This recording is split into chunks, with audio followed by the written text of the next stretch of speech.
இப்போ நம்ம பார்க்க போகிறது வந்து மர வெண்டைங்க. இந்த வகையான வெண்டைகளை பார்த்தீங்கன்னா அதிகப்படியான காய் இருக்கும்.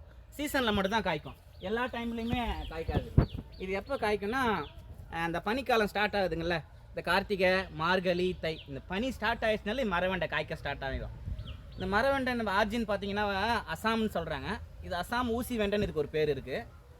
ஒரு பட்டத்துக்கு பார்த்தீங்கன்னா 300 காய் காய்க்குதுங்க. நிறைய நீங்கள் வீட்டு தோட்டம் மாடி தோட்டத்தை வைக்கிறீங்கன்னா நீங்கள் 2 செடி வச்சா போதும். இங்கே பாருங்கள், கீழே வந்து பாருங்கள், இங்கெல்லாம் காய்க்க ஆரம்பிச்சிருக்காருங்க. இங்கே பாருங்கள், இது ஒன்று ஒரு கனவுலையும் காய்க்குது பாருங்கள்.